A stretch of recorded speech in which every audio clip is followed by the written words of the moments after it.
تحریر جو آپ نے شہد کی مکھیوں کے بارے میں پڑھی، اس سے یہ بات پوری طرح ثابت ہو جاتی ہے کہ انسانی معاشرے میں اور حیوانات کے معاشرے میں بہت زیادہ مماثلت بھی ہے، اور دونوں وہ حیوان ہو یا انسان ہو معاشرتی زندگی گزارنے کے لیے جتنی انہیں عقل و فہم کی ضرورت ہوتی ہے ان کے اندر عقل و فہم بھی موجود ہے۔ اب یہ کہنا کہ انسان اس لیے اشرف المخلوقات ہے کہ اس کے اندر عقل ہے یا اس کے اندر شعور ہے، یہ بالکل لایعنی بات ہو جاتی ہے۔ اس لیے قدرت نے شہد کی مکھیوں کا جو نظام قائم کیا ہے، اور جس طرح شہد کی مکھی اپنے معاشرے کو قائم رکھتی ہے اور جس طرح اپنے معاشرے کے انتظام میں کسی قسم کی دخل اندازی پسند نہیں کرتی، اس سے یہ بات پوری طرح ثابت ہو جاتی ہے کہ حیوانات بھی منظم طریقے سے جیتے ہیں اور منظم طریقے سے زندگی گزارتے ہیں۔ منظم طریقے سے جینا ہے، منظم طریقے سے زندگی گزارنا بجائے خود اس بات کی علامت ہے کہ ان کے اندر عقل و فہم ہے۔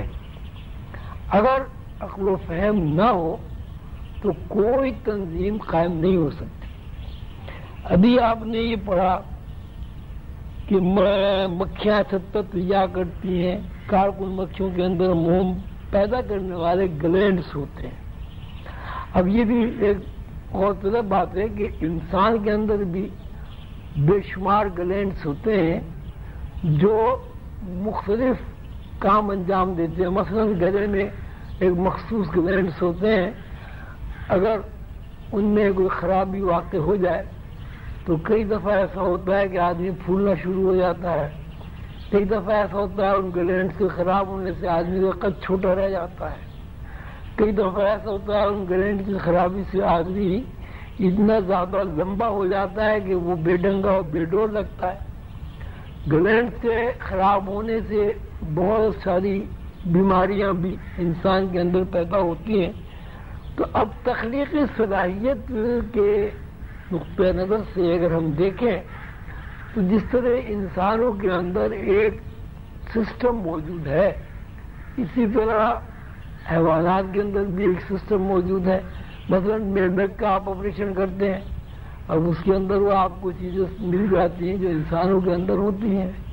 اسی طرح کوئی بکری ہے، بھیڑ ہے، بھینس ہے، اونٹ ہے، اس کو آپ ذبح کریں تو اس کو ذبح کرنے کے بعد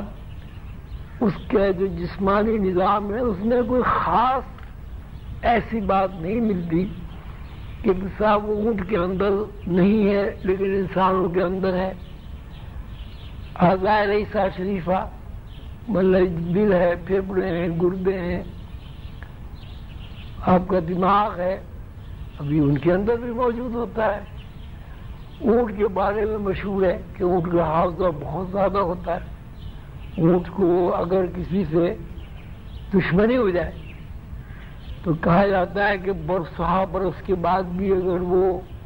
آدمی اس اونٹ کے سامنے آئے تو وہ اونٹ اس کو نقصان پہنچائے بغیر نہیں رہتا۔ اونٹ کا کینہ مشہور ہے۔ اسی طرح ہاتھی کے بارے میں کہ ہاتھی میں بڑی عقل و شعور ہوتی ہے۔ پھر آگے کسی کتاب میں آگے آپ چیونٹیوں کے بارے میں پڑھیں گے کہ چیونٹیوں کا بھی اپنا ایک نظام ہے، جس سے شہد کی مکھیوں کا نظام ہے۔ اگر انسان جتنی بھی کوشش کرے لیکن وہ شہد کا چھتا نہیں بنا سکتا، نہ کسی طریقے سے، جیسے ابھی آپ نے پڑھا کہ مکھی وہ زرے گل پر بیٹھتی ہے اور وہاں اس کی زبان اپنی رگڑتی ہے اور زرے گل میں جو مٹھاس ہوتا ہے وہ اس کی زبان پہ چپک جاتا ہے اس مٹھاس کو وہ اپنے پیروں میں بندھی ہوئی تھیلیوں میں منتقل کر دیتی ہے، جبکہ اگر آپ شہد کی مکھی کو دیکھیں تو اس کی نہ زبان ہمیں نظر آتی ہے، نہ اس کے پیر میں بندھی ہوئی تھیلیاں نظر آتی ہیں۔ اور ایک بڑی اہم بات یہ ہے جو غالباً اس کتاب میں لکھنے سے رہ گئی ہے، وہ یہ ہے کہ یہ پتہ ہوتا ہے شہد کی مکھی کو کہ مجھے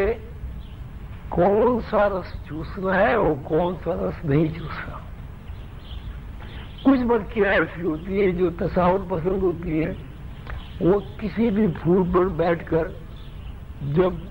اپنی زبان رگڑتی ہے ذرا گل کے ساتھ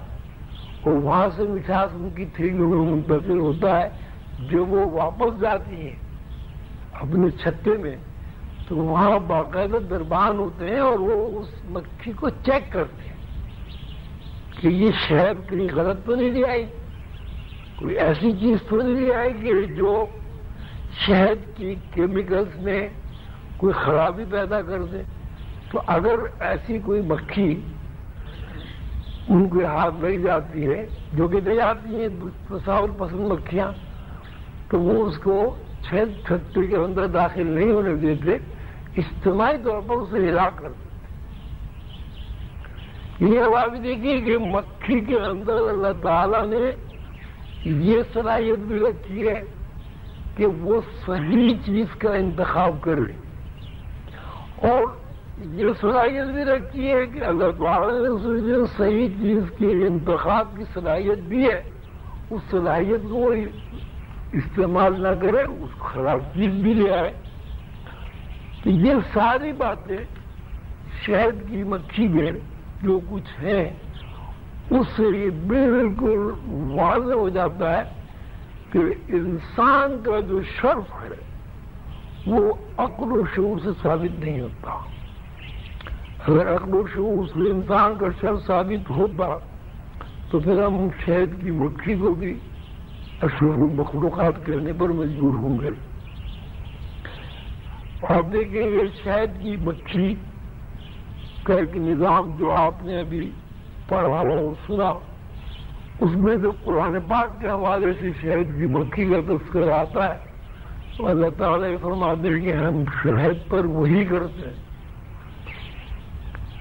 وہی تو انبیاء پر ہوتی ہے،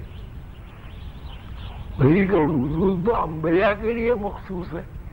یا اللہ تعالیٰ کے ان بندوں کے لیے مخصوص ہے جو انبیاء کے